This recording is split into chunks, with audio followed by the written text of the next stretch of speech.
is Red Hot Reds Live. Here are your hosts, Ricky Logan and Roger Strauss.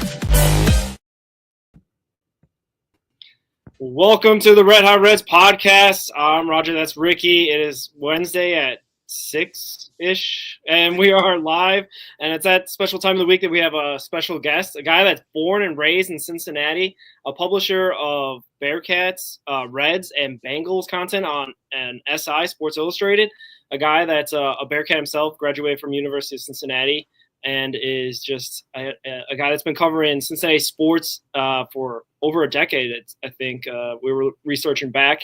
Also, a famed author, Enter the Jungle, a history of the Bengals, and I think also technically Ricky's boss at SI now. So we would like to welcome to the show Mr. JamesRapien.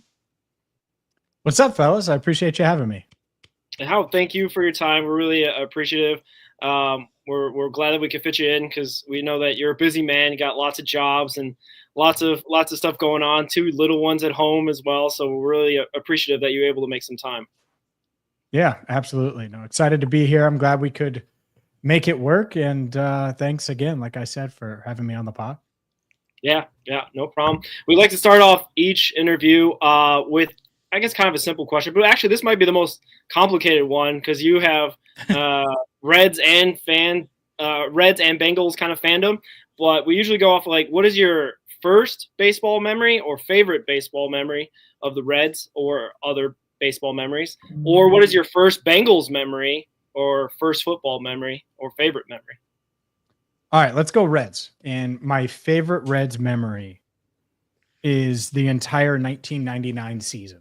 And the reason why it's my favorite memory is how fun I had listening to Marty and Joe on my black Panasonic boombox that had a CD player, 2 cassette players that I had blank cassettes that I would use to record.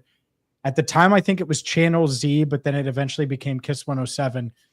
Don't tell my still technically employer that I did that. No, I'm just kidding. But no, I think that was my favorite year and really my favorite Reds memory because it was I listened with such innocence and caught every game I could and could do it in my room while I was playing NBA Live or playing a video game, a Mario Kart, whatever I was playing. And they were awesome. They were so much fun. You can never count them out. You always thought they were going to come back and win. They win 96 games. It was a heartbreaking end. They don't make the playoffs because of freaking Al Leiter, who I still hate because he shut them out 5-0 in a play-in game. The Reds had no business even getting to that point, but it was such a fun season. And they've had better seasons than that, advanced to the playoffs, all of those things. But that was it. So I turned 8 years old that summer on August 5th. So I was 7/8 years old, and that is my fondest Reds memory. And to this point, I don't think it really comes close, even though they've had some awesome ones. The Jay Bruce clinch-miss. I remember where I was there. I was in college, standing with my roommate, and we were watching. We had this big, thick, like 60-inch TV. But one of my other roommates worked at Sam's Club, and it was like he got it for like $100 because it was like a 1999 thick TV that they happen to have around still. And so he got a steal on it. It had a great picture, but it weighed more than us 3 combined. And that's how I saw the Jay Bruce clinch-miss home run. So those are 2 Reds memories that really stand out. And I think part of it is because of the age I was and certainly the innocence that I was listening and being a fan of the team. That goes away as you get older a little bit. Not necessarily the fandom part, but I think the innocence and the belief and they're going to come back. Like I thought in the 9th inning against the Mets in 99, that playing game, they're down 5-0. They hit a double. I forget who hit the double. Hit a double to lead off the inning, and they were going to come back. I thought they were going to rally, score 6 runs, and win the game. They didn't score a run. But that is how I listened, and I mostly listened. I watched a few games, but mostly listened that season. Do you have a favorite Bengals memory? Well, in comparison, I would say 2005 is that for me. And in that team, it had been building. Like it's certainly not my first Bengals memory. One of my first Bengals memories was a preseason game. I want to. It had to have been when Peyton Manning was a rookie in '98, and Jeff Blake threw. They took the lead in a preseason game, and in Indy, I was heartbroken when they lost because I didn't understand the concept of preseason. 2000, I was at the Corey Dillon 278-yard rushing game. Stumbled into free tickets, and it was really easy to get free tickets back then because they stunk. And who knew that we were going to witness history on the 50-yard line? Me and my dad went to that game.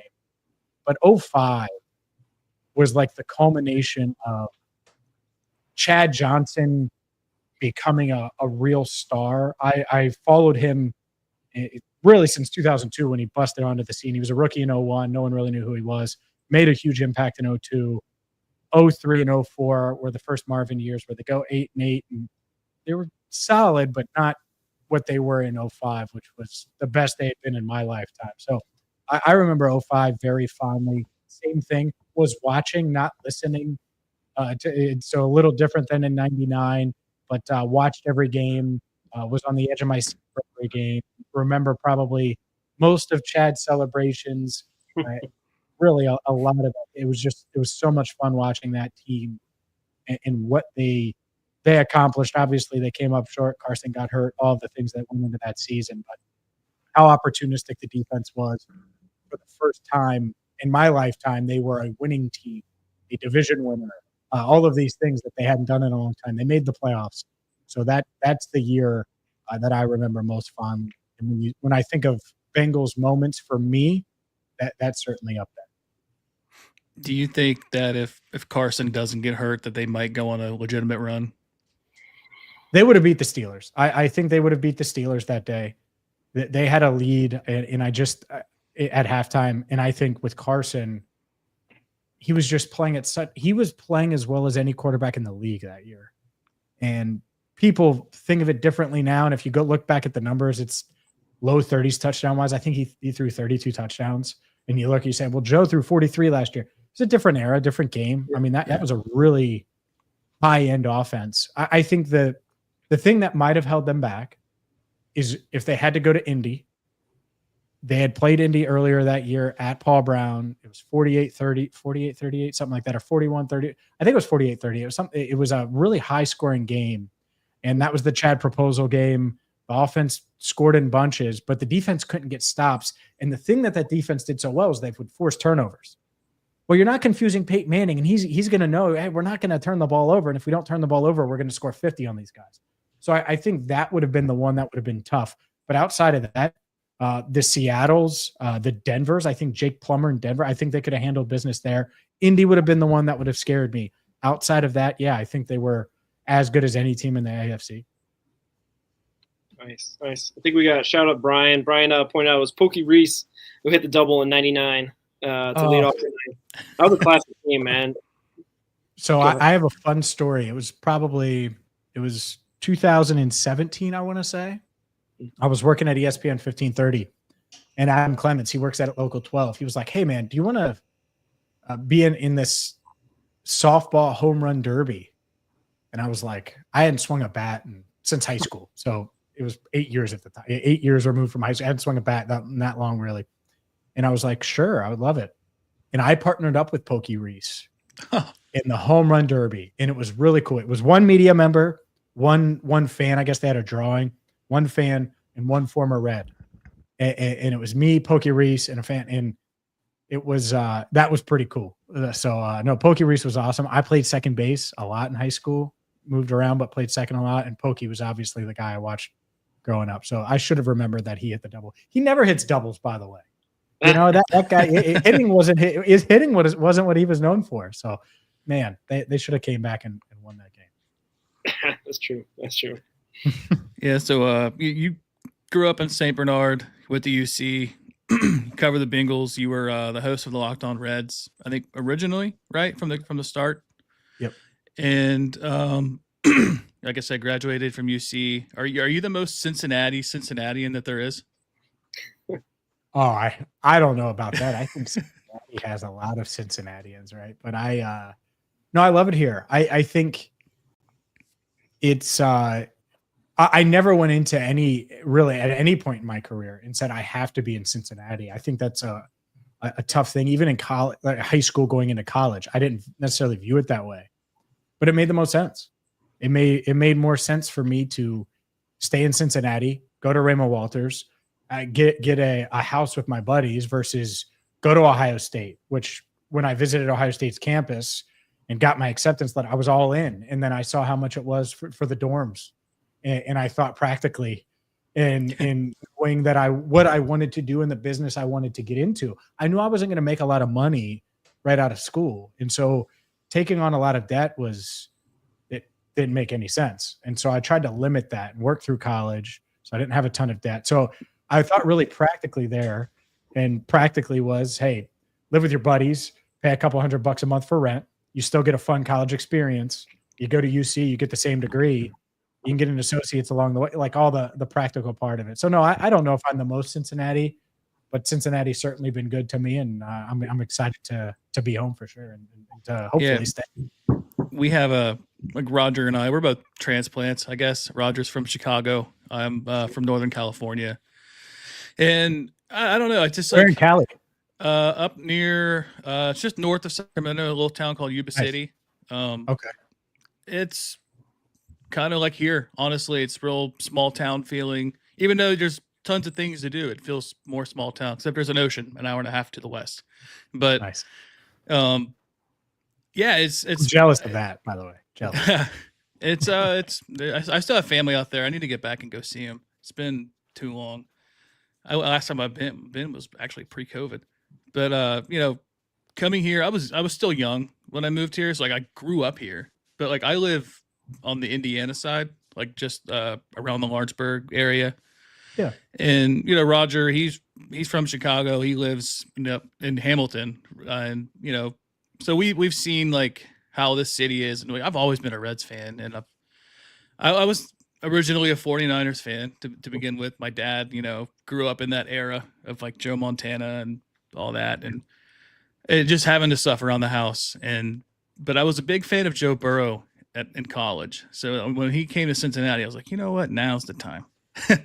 And maybe that makes me a bandwagoner, but I don't care. I'm a big fan of Joe, but I guess where I originally wanted to go with is like Cincinnati is just like such a good feeling city, I guess, that even if you're not originally from here, you still get treated well. And I really appreciate about this area.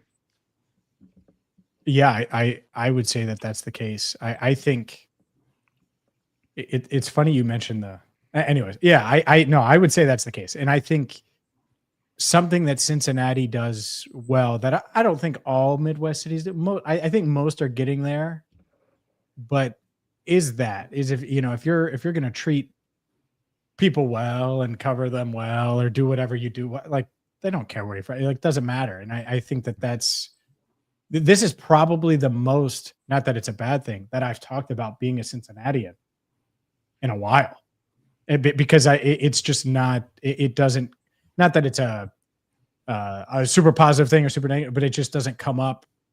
So wherever you're from, it doesn't really, I think you can get accepted pretty quickly here.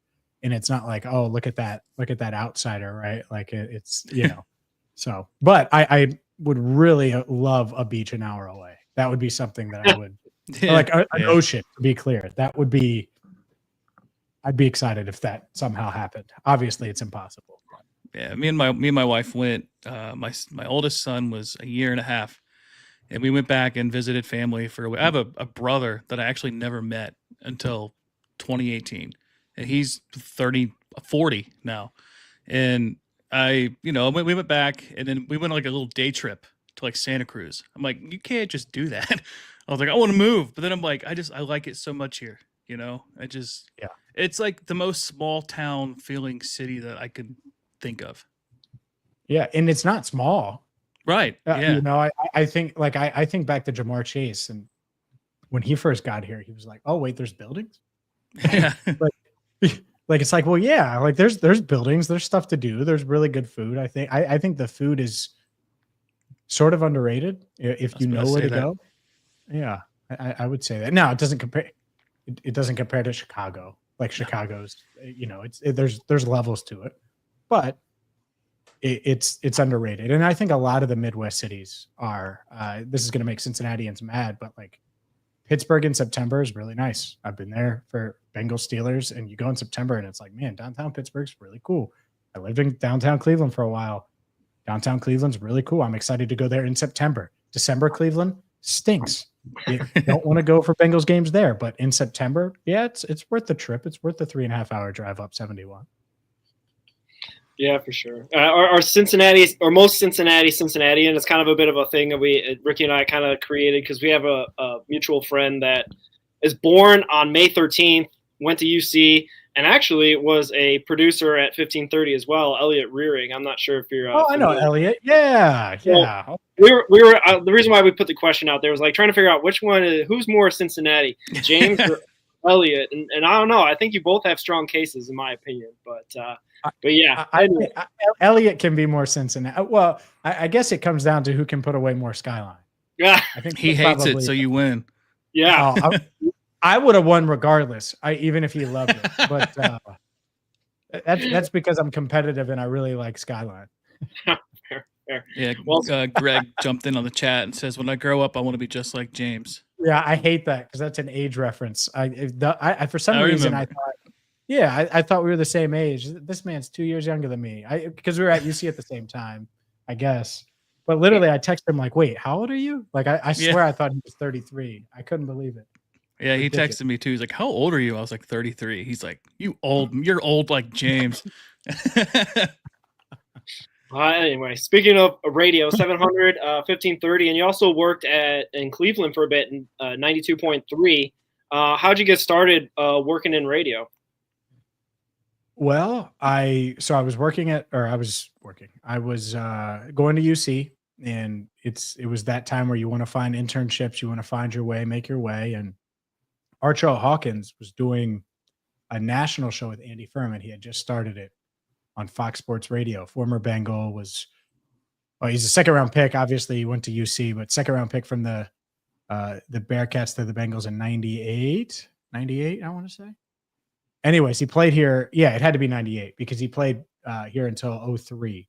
He played 1 year with Marvin. But he got out of the league and was doing that. And he tweeted like, "Hey, I'm looking for interns." And it just kind of led to an interview. I responded. This is in 2011. It's probably 2011. And I responded. Ultimately met with him. And got the internship. And this is an unpaid, and I'm not complaining, but this is an unpaid internship where you're just kind of doing whatever our child needs you to do. But what it did is it put the seed in people in the building that were there, including someone by the name of James Bedingfield, who was the head producer, the person that hires producers locally, that sets the schedule, that does all of these things. And so when they had an opening, which was like, and this is me getting lucky, but like 3 weeks after I graduated from UC, well, he's seen this kid come in here every single day, unpaid for like a year and a half. And he was like, "Hey, how about we hire him?" And so I became a part-time board op, didn't start in sports, was working on 55 KRC and doing, different shows on Saturday, Sunday, weird hours. And it was a start. And so that's where it started. My goal was always to be on air. My goal was always to talk sports. And I think throughout that process, I tried to stay focused on that. At the same time, it's not like you're ready to go. Most people aren't hosting radio shows at 22 and they're 21. I was 21 at the time. And so I worked in insurance throughout college, like property and casualty insurance at Kevin Mormon Insurance Agency. And so I stayed doing that after graduation, was a part-time board op, like I said. And that's kind of what I was doing, kind of biding my time, paying my dues. And then suddenly they needed someone to fill in on Mo's show and run his board for a day.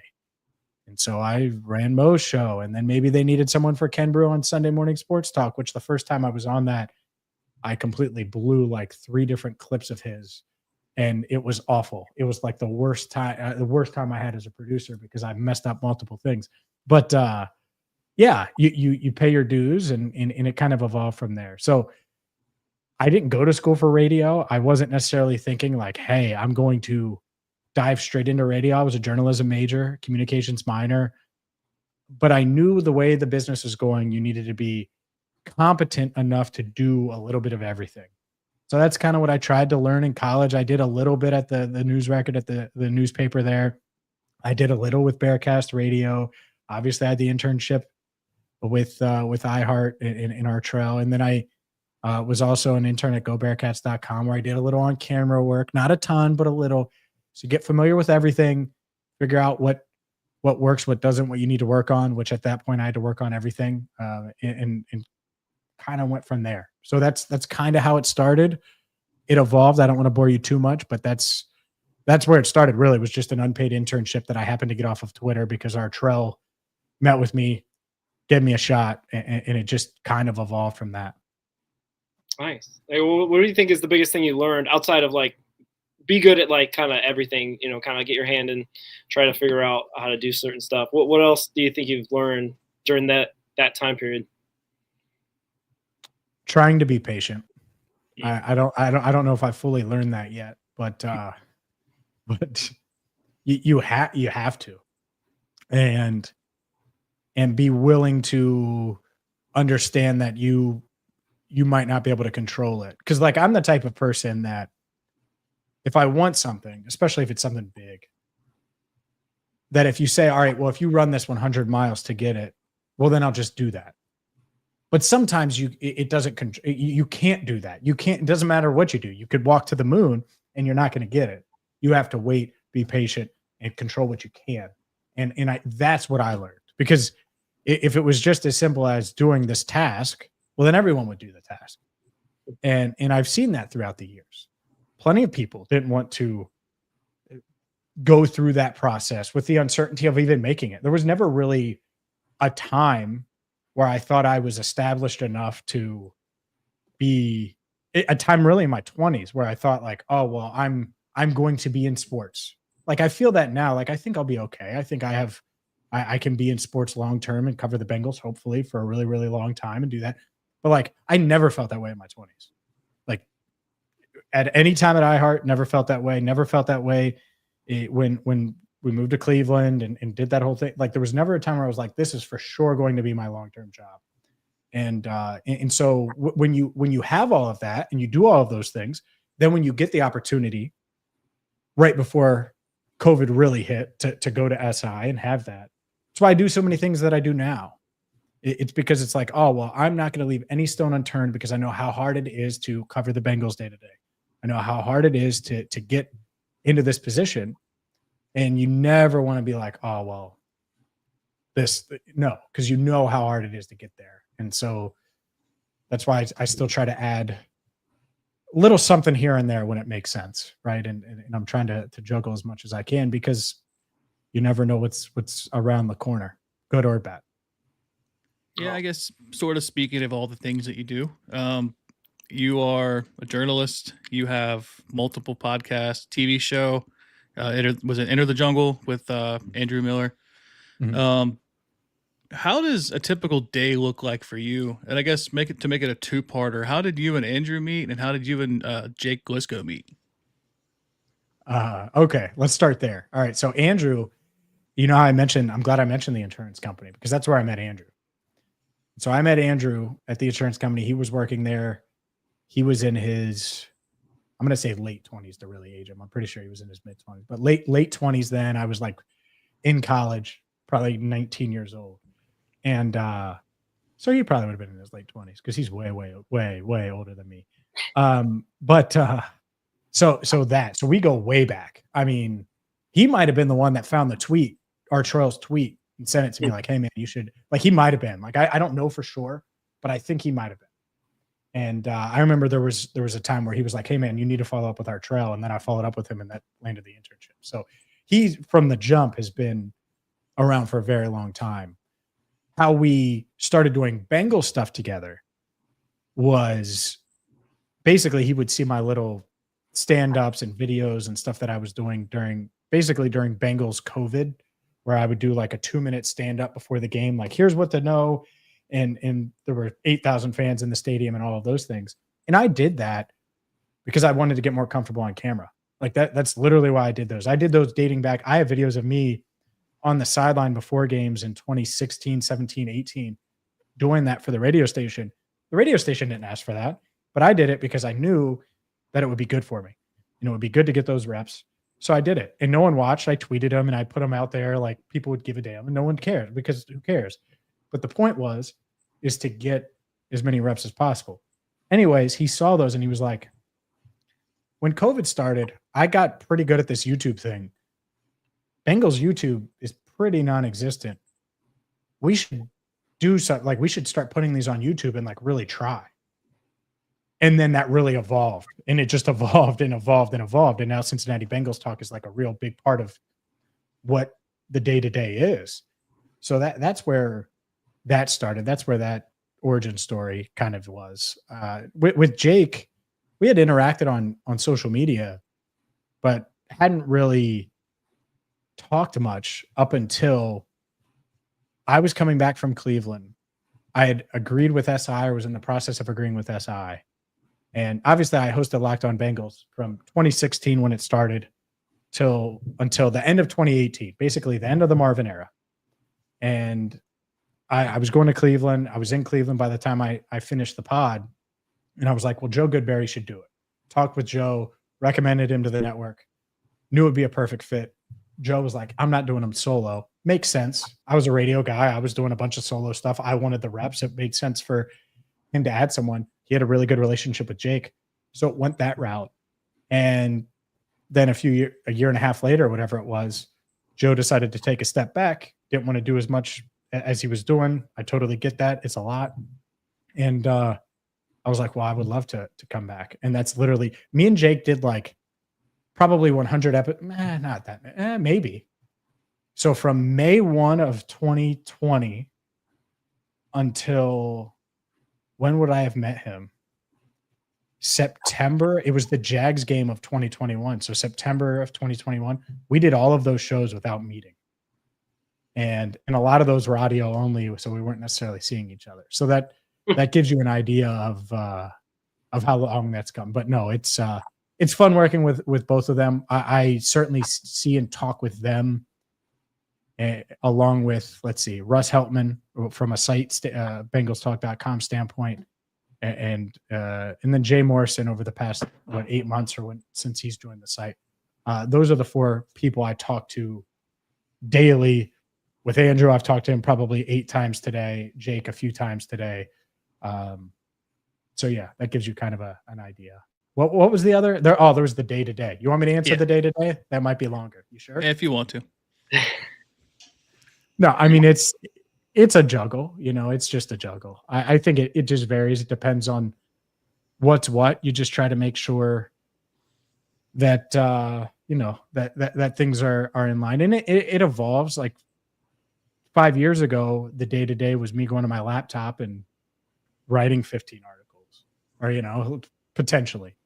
Now I might write 4 articles, but then I'm posting 3 articles from other people, and then I'm recording 2 videos and 3 podcasts, and making sure that the audio on this is working, and then responding to, so it's kind of evolved over time. It's still really busy. I try to like take some off the plate, and then I feel like 3 more things get added, and I love it.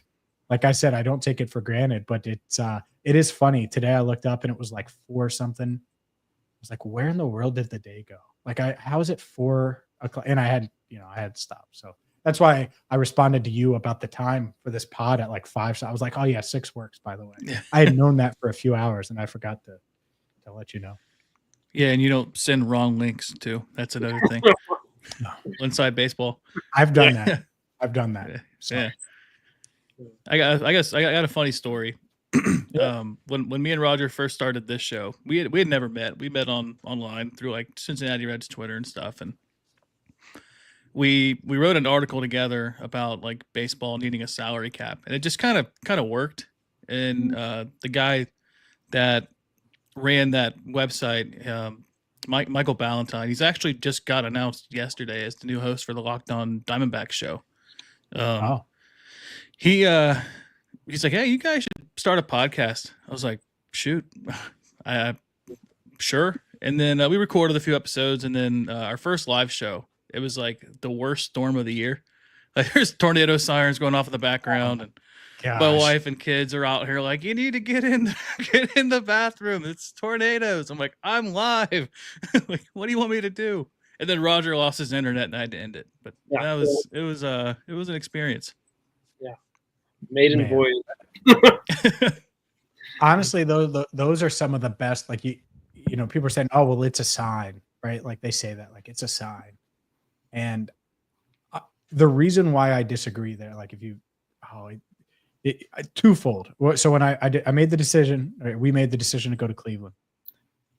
On the way up, first drive, I have a 3-year-old at the time, 3-year-old mini golden doodle, and he's in the passenger seat by me.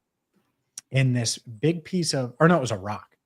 This rock gets kicked across the highway as I'm on my way up to Cleveland, and hits my tire. I go over it. Instantly, the tire light comes on, like almost instantly. And I get off the exit and I look, and definitely not going to be able to use that tire. So I swap out the tires and drive the rest of the way. And people will be like, "Oh man, it happened to be a bent rim, wasn't a big deal. Fixed the rim, everything was fine." But people will be like, "You got a flat tire on your way up there on your first trip?" Then when we went to actually move stuff, because that was just going up there to like work. Like I finished at iHeart on a Friday, and then I reported for work on Monday in Cleveland. So there was no break time. There was no anything. Just went up there, had the essentials to get by day to day, had all the electronic stuff that you needed, and hit the ground running. A couple weeks later, I don't know, we go to move and have the U-Haul packed, and we're taking that up to Cleveland. The U-Haul, like just past Columbus, dies and completely stops. U-Haul has to send someone out there to confirm that it's not going to start, which was the dumbest thing ever because there was no chance this thing was going to start. We tried everything. I mean, outside of pushing it to Cleveland because we didn't want to wait. And then they send a tow truck. So we're talking hours, 6-7 hours later. It's like 1.5. And they tow us to Cleveland all the way to, so it's like a 2-hour tow.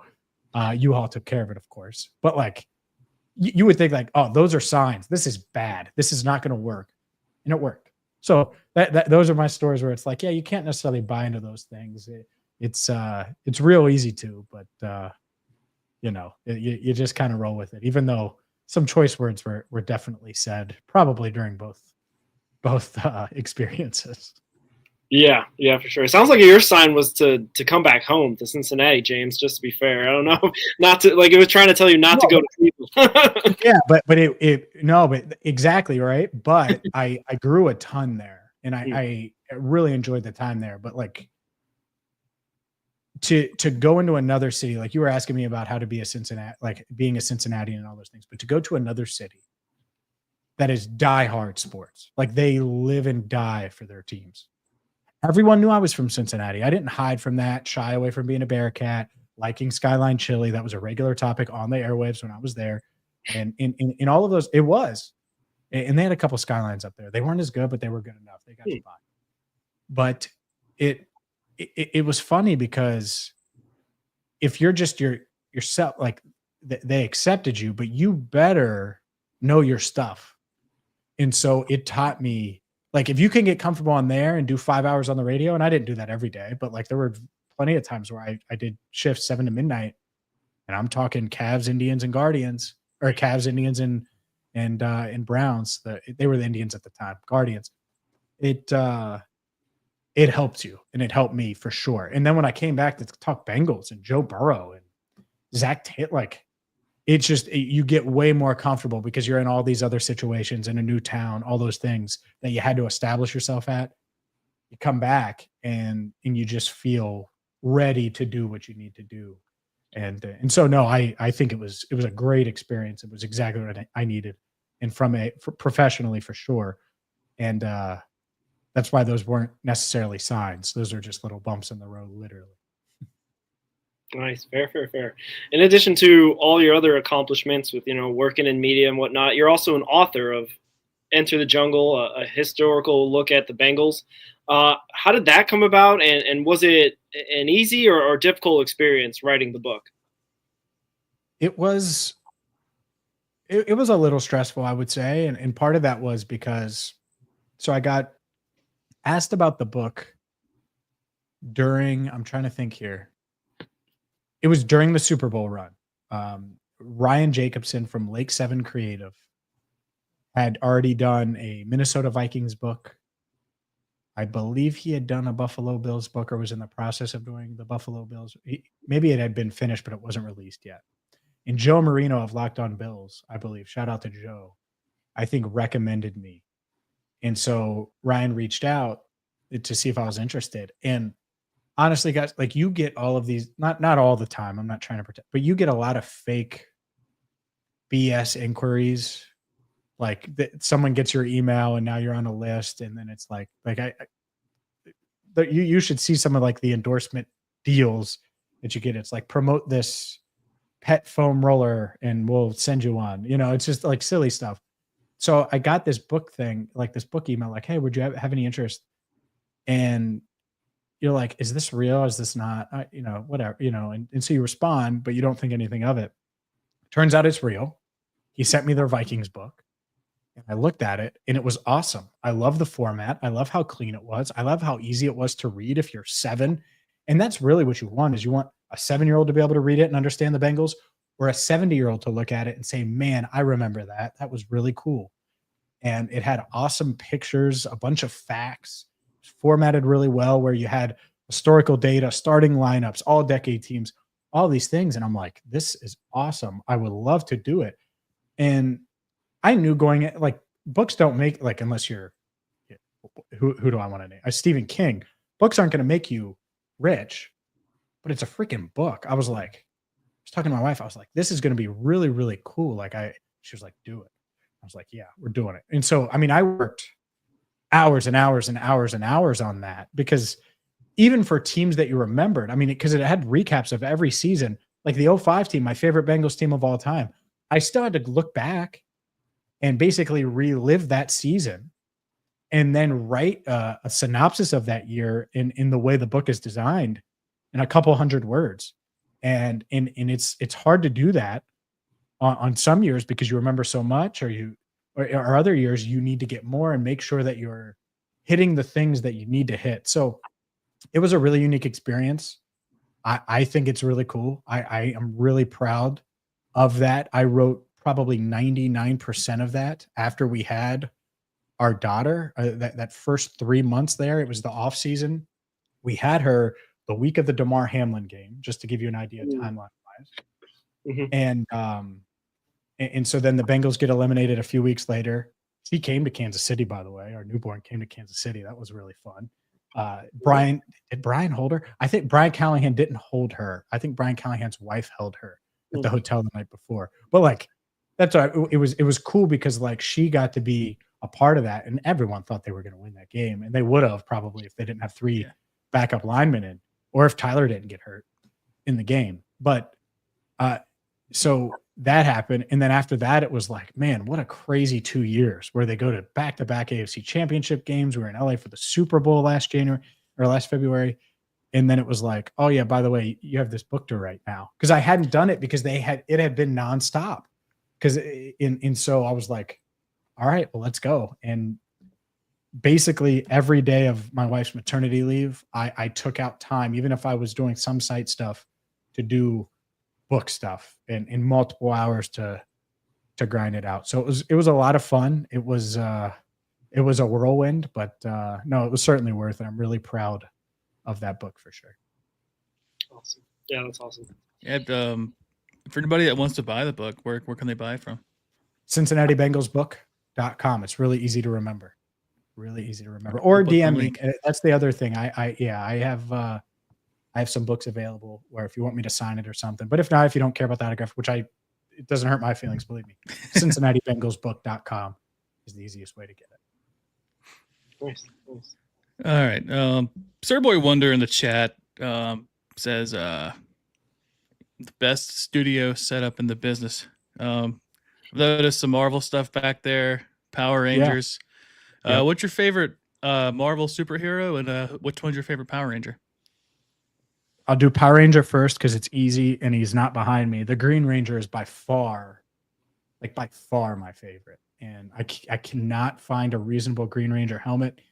It's frustrating to, oh dude, they're like, if you Google them, they're hundreds and hundreds of dollars. And I'm not doing that for a, $60 to $100 Power Rangers helmet. Right. So I'll find one at some point. They have them on like Etsy that, I've tried to like find other, but I want them to look the same as the ones behind me. So I'll find it one day. Green Ranger for sure. I do have the dagger.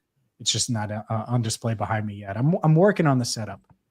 As far as Marvel, I would probably say Spider-Man. I would probably say Spider-Man. I think Iron Man has certainly grown on me over the years, but Spider-Man is just, he's my favorite. That it's the best video game, superhero video game for me ever. I love it. I'm pretty sure I bought the PS4 just to play it. And that was in 2018 or whatever it was. I'm pretty sure that's what, and it was a big reason why I got the PS5. It's to play that game, and I don't regret it. I think that those games are awesome.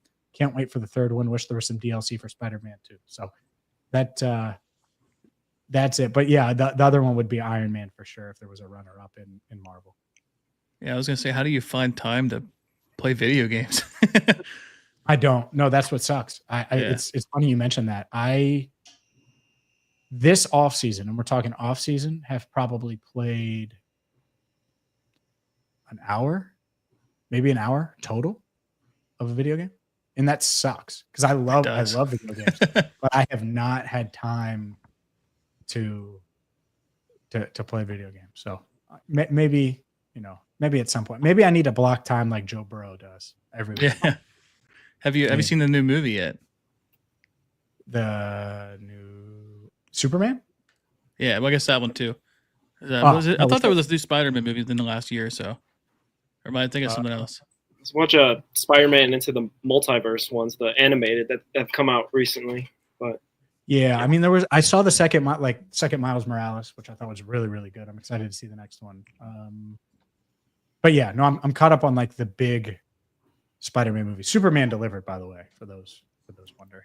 I thought it was. I have heard. So I guess we can get to our real like final question. I shared the picture on X of the guy with the Facebook comment. So I guess I could add this to the screen. It says, let's assume the Reds' #1 draft pick is a top 10 prospect. Then holy Moses, the Reds now have Ellie plus McClain that can play shortstop. 4 top 10 prospects that can play shortstop. Yeah. Sort of like the Bengals dropping a high first-round pick on a quarterback with Burrow healthy and on the roster with Browning healthy as well. The Reds need hitting that isn't 5 years away from the show. Just another illustration that the owner / president / and the GM with the Reds have no clue. Mm-hmm. What are your thoughts on that? Well, he's probably talking to the wrong person because I'm a big draft players, not positions guy. And I say that in the NFL where you come in and play right away. So you better believe I feel that way in Major League Baseball where they don't get to the show right away, where you can't have enough. Like if you could play shortstop, you can play like Ellie can play anywhere on the infield right now. He could play second tomorrow with one arm. He could certainly play first base and could probably play third. You probably wouldn't love him at third if you don't love him at short, but he could do it. And so like I'm not worried. Like you draft a shortstop in the first round. He's 17, young, lean and wiry, like he's going to need some time. 2, if he ends up being the next great shortstop, then it doesn't matter. I remember the time, this is a story a lot of people either remember or have recalled. I don't remember it, but you don't not draft Derek Jeter because you have Barry Larkin. It's not a thing. Because you know what? If you realize Derek Jeter's great, then he's playing next to Barry Larkin. And you can love to have that problem.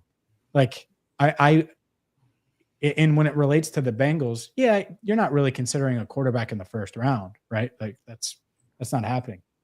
But if the Bengals are drafting 17th overall and there's a quarterback that they have a high first round grade on, again, this just doesn't happen in the NFL. But would you do it? I wouldn't not do it because it's the most valuable position in sports. And if you have him and he's that good, then you're going to be able to move him for a ton. And so it's a little different in football because it's the one place, like you only play one at a time. But like outside of quarterback, there wasn't a position I wasn't interested in this year. It literally not one, including receiver, until they paid T and Jamar. Like there was really no reason. And there was no receiver worth the 17th pick. But you get the point. Is like you got to keep yourself open. And in baseball, I would be wide open. You can't have enough pitchers. Just because you take a pitcher last year, it doesn't mean 2 years ago, doesn't mean you don't take Chase Burns. Of course you do, if that's the guy that you believe in. And they believe in both. And if both hit, that'd be great. And so I think in baseball, it's completely different. I would always take the best player, regardless of the position. Yeah, I think early on in the draft, you know. Yeah. I think the only team I can really think of in the NFL that does something sort of like that is the Packers. When they had Brett Favre, they drafted Aaron Rodgers later in the first round. And then with Aaron Rodgers, they draft Jordan Love. And Aaron goes out and wins 2 back-to-back MVPs. And but they're the only team I think of that actually have kind of played that model where you draft a quarterback and let him develop. Sort of like Eagles, a baseball. Yeah, the Eagles did it with Hurts. Yeah. And it was second round. It wasn't first. But I remember thinking at the time, like, wow, you have Wentz. Like, do you really need Hurts? And it worked. And I think that NFL teams should do it. Like if I was the Dolphins, I would have absolutely been in on a quarterback this year. Because you're paying Tua big money, but do you really love Tua? Like, no, you don't. And so if you're like during the Dalton era, I was like, you should be in on quarterback. It doesn't mean you got to take one, but you should be really looking close to find that guy. The Chiefs did it when they had Alex Smith. They found that guy and they went and got him. And if you're a good organization like the Steelers should be doing this right now. And over the past few years, like if you're going to win games, then you're going to have to find the right guy and be aggressive and go get him. And it might be a little uncomfortable. And by the way, that might work for the Falcons. As weird as it was, that's something that might pay off. But yeah, I mean, for the Bengals with Joe, obviously you're not necessarily doing that. But the baseball analogy that just doesn't track. It doesn't really line up. Yeah. Rick, if we're going to use the Packers analogy with Rodgers, though, maybe they drafted Steele Hall to motivate Ellie to win MVPs or something. Is that what we're doing? Maybe. I was thinking, you mentioned the Chiefs with Alex Smith, and like, what if the Bengals had drafted Mahomes at, what was it, 9 instead of John Ross? Like, do you think Mahomes still has the same career? Not the same career, but he would have been really good. Yeah, I mean, Marvin might still be here. I mean, might. And that's what's funny is I look back at that time, and so they pass on. That's the 2017 draft. They pass on Mahomes. They're not in.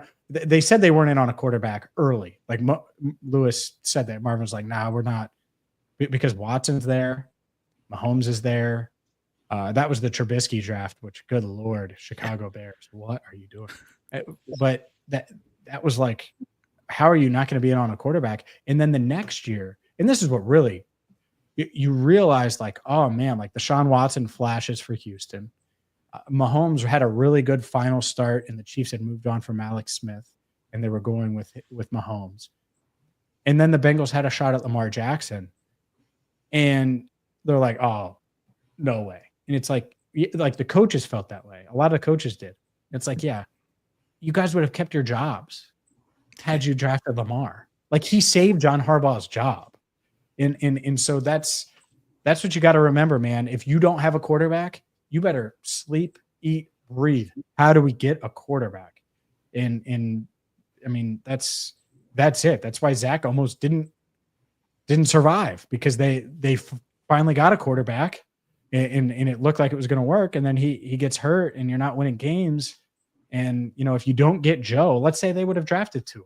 Well, that's not going to work, right? If they had won that game in Miami, and they would have taken Herbert, but let's say they didn't.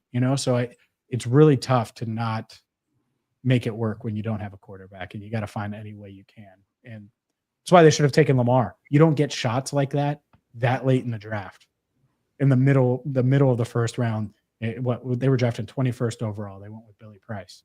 Frank Ragnow was the guy they wanted. They weren't in on Lamar. That's a mistake. They should have taken Lamar. Obviously, it led to Joe Burrow. I'm not saying that, but that coaching staff messed up, because if they would have stood on the table for Lamar and taken Lamar, who knows what would have happened? They might still be here. They could still be here. Put it that way. Yeah, could have been. Probably wouldn't have that magical run though in 2020, 2021. Well, in 21, no doubt, and 22, and I would take Joe over Lamar now. I'm not saying that, but that's not helping Marvin's pockets or any of the coaches that were on that team. I mean, Pitcher was on that. Dan Pitcher was he was a lower end coach. I think that might be it on the offensive side. I mean, and that's where you're looking. The offensive coaches were the ones that would need to stand on the table, but he was a divisive pick. The Ravens messed up and took Hayden Hurst over him. Sometimes you can't overthink it. These teams overthink it. And when you do that, it can burn you for sure. Yeah, all right. Ricky, got anything else? We kind of have one last question. Let's not end on Lamar Jackson. What else we got? Yeah. Oh, no, this one hopefully will be a positive answer. You can go either way, because since, you got the Reds and the Bengals. Will the Reds win in our lifetime? Or will the Bengals win in our lifetime? Or which one of the two win first? I would pick the Bengals right now because they have Joe Burrow and Jamar Chase. And when you're starting there as a football team, and then you throw in another guy who's top 15 receiver in T. Higgins, that's a hell of a place to start. And it's going to be – they're going to have a shot to win any one game against any team. Will they be good enough to win 4 in a row? I'm not sure. But if they get in the playoffs, they're going to be dangerous. No one's going to want to see them. And that just goes for the entire Joe Burrow era when he's playing remotely in his prime. And so I would go with the Bengals. Now, if the Reds were aggressive and really pushed it, I think that they do have some pieces. They do have the right manager, someone that I did cover in Cleveland in Terry Francona. They do have a star in Ellie De La Cruz. They have put together a really solid starting rotation, and they have a lot of pieces. But the thing that I saw in Cleveland is they had a lot of these, they had Francisco Lindor and Jose Ramirez and Shane Bieber and Corey Kluber and Trevor Bauer. Like, all those guys are guys I covered. They had all those guys on the roster. But you might have a lot of talent, but you got to be willing to go that extra step. And I get it. The big market teams, they can hide that extra step if they get it wrong and just outspend it and wash away their problems and wash it. Well, fine, then you can't make the mistake. And that's the challenge, but that's the challenge that they have to overcome. So I think if I had to bet, I would say both, because at some point it's going to happen. If I had to say who's first, I would say the Bengals, because I could see it happening this year. It wouldn't shock me if Joe Burrow pulls one down this year, because he's Joe Burrow and nothing that he does shocks me. The same thing goes for Jamar. Am I going to pick that? No, I don't think so, but that doesn't mean it's not going to happen. I think the Reds are another piece or two away, but maybe they shock the world and make a splash or two at the deadline. Fingers crossed. I got one thing to add. With how you worded that, how hard would you celebrate if the Bengals go out there this season and win? And another thing too is, how would that cement Joe Burrow's legacy, I guess, with the way the defense has been over the last year and the way it's looking this year going into the season? There hasn't been any kind of, like with Shamar Stewart and everything, Trey Hendrickson being unsigned. I guess, how would that cement his legacy if he does go out and win a Super Bowl with a defense that's like bottom 5 in the NFL? He would become the greatest player in franchise history. And if you didn't think he was before, he would be in that moment. And I don't say that lightly, right? But I think that he's well on his way to doing that at quarterback. and could be well on his way to being the best player the Bengals have ever had, period. And so if you go out there and you win, and let's just say they are flawed, and you win with a flawed team, like if they had won in 21, I mean, we're having some conversations because that's the worst Super Bowl offensive line probably in NFL history. Like, look at that. Look at that line. Like, it goes viral like every 3 weeks on Twitter because it's like, are you serious? Like, that was the line. And they had some injuries. Like, I get it. But, like, most of those guys were out of the league after that game. That was their final game on the biggest stage. And so that would be the conversation. Me personally, what would happen? I mean, it would obviously be a ton from a work standpoint. The first thing I would do outside of the day-to-day, I'd be thinking about End of the Jungle, because you better believe I'll be re-releasing the book, the Super Bowl edition, and we can't call it that, but it'll be whatever it is, that trophy edition with the updated season edition, which is it'd be 2 years of not making the playoffs, and then the Lombardi. But I think about the city and what would happen at the parade, and my goodness, I would probably have to, because it's in Santa Clara this year, so I'd fly back. I'd fly into CVG. I'd probably have to go straight from CVG to downtown because people would already be lining up for the parade. You wouldn't be able to go home and get your stuff. Now you'd have to just stay downtown and make sure you're posted up for the parade. So I would love to see that parade. I have not seen one in my lifetime in Cincinnati, and so that would certainly be a unique experience as a Cincinnati native and as someone who would be there covering it. It would be interesting for sure. I would look forward to that. Yeah, I don't want to align the stars here, but being in Santa Clara with the history of the 49ers and the Bengals in the Super Bowl, it'd be kind of like, it'd be it, Yeah, for sure. For sure. Is that Rick, you calling Bengals versus 49ers in the Super Bowl this year? Is that what you just said? I don't think the 49ers are getting there this year, but I wouldn't put it past Joe. I mean, he's done crazier things, and if he has a season like he did last year, and he can actually even get better. I mean, that's crazy to say, but he's so young in his career, he could get better, and if he does something special like that, I think you can put him in that conversation up there with Tom Brady. Yeah, I think he's the smartest quarterback in the league now. He plays the most like Brady, Manning, like those two guys. So, yeah. Not bad company at all. But we appreciate your company. Appreciate your time. Hopefully we didn't put you out too long. But again, thankful again that you come on here and talk about yourself, talk about your career, and talk about your expertise on the Reds and Bengals. We're really thankful for that. Appreciate you having me. Hopefully we're talking about Reds. I want to talk about October Reds baseball. Certainly late September into October Reds baseball, where football season's in full swing, and I got to worry about traffic driving to Paycor. That sounds great to me. Yeah, let's do that. Like a fun time. Sounds good. We usually sign off with a Go Reds. Go Reds. And Bengals. Go Reds. And Bengals. Go Reds and Hoo Day. Yeah, Hoo Day. We're the Reds. Red hot.